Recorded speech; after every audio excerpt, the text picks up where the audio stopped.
రద్దు చేసి రాష్ట్రాలకు అప్పగించాలని, నూతన జాతీయ విద్యా విధానాన్ని రద్దు చేయాలని డిమాండ్లతో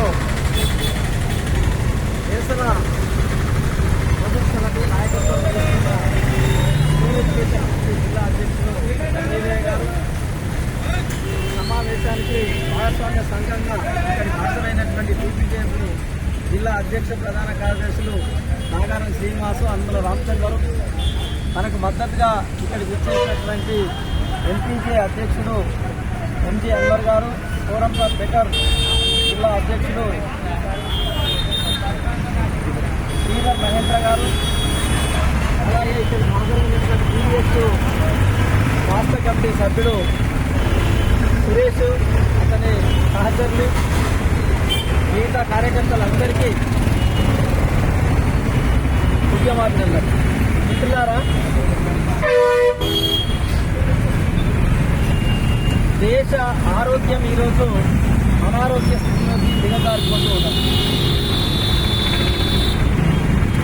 24 లక్షల మంది రాసినటువంటి నీట్ పరీక్ష అది 2016 నుంచి పరీక్ష నిర్వహిస్తున్నారు. ఈరోజు పరీక్ష లీక్ అయిందని చెప్పి బయటకు వచ్చినటువంటి ఉదాంతాన్ని చూసి మనం ఆశ్చర్యపోతూ ఉన్నాం.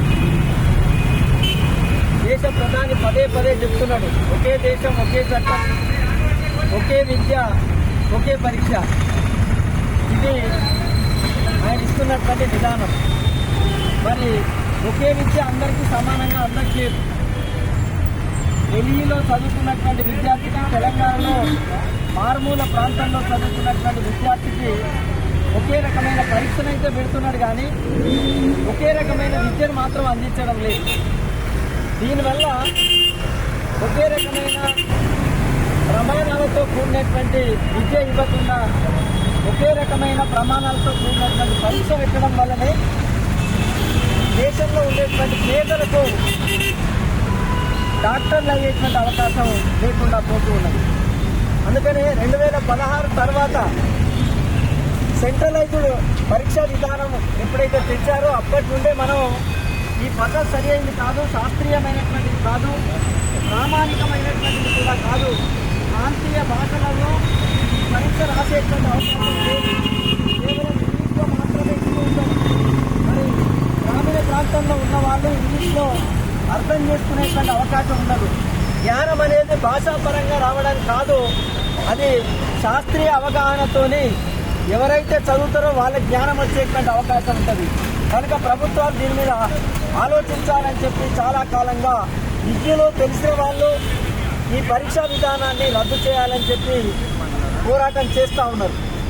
ఈ పరిస్థితిలోనే మరి ఈ కుంభకోణం అనేటువంటిది, డబ్బులున్న వాళ్ళు పరీక్షా పేపర్లు కొనుక్కోవడము ఇటీవల కాలంలో పరిపాటిగా మారిపోయింది. తెలంగాణలో గ్రూప్ 1 ఎగ్జామినేషన్ కూడా అదే పద్ధతిలో బయటపడ్డది. డబ్బులకు అమ్ముకున్నారు. ఆ కమిటీ, ఆ ప్రభుత్వము ఏం చేయకపోయినప్పుడు ఆ తర్వాత టీఎస్పీఎస్సీ కమిటీని రద్దు చేసినటువంటి పరిస్థితి చూసాం. ఇప్పటికీ ఆ పరీక్ష రాస్తున్న వాళ్లకు, ఏళ్ల తరబడి వాళ్లకు ఒక కొలిక్కి వచ్చినటువంటి పరిస్థితి. అట్లాగే సుమారు